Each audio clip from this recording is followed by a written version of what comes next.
Masasabi mong barat si Ninong kapag binigyan ka ng malutong na Malutong na mura. only in the Philippines. Kapag mayaman ang pumapayat, nagda-diet. Kapag mahirap ang pumapayat, nag-a-addict. Ano ang tawag mo sa taong may putok? People power. Only in the Philippines. Maraming mangga. Ba't parang mangga? Magagamit.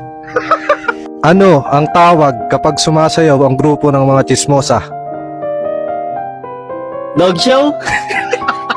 Kung ang tawag sa taong sakto lang ang ganda ay average looking, ano naman ang tawag sa taong piling maganda? Expired? Ano ang dapat mong gawin para magustuhan ka ng isang babae? Bitchinin mo? Ano ang tawag kapag nagtakbuhan ang mga adik sa raid? Drag race? Only in the Philippines! Tambay, walang problema. May trabaho. Problemado. Bakit ka na?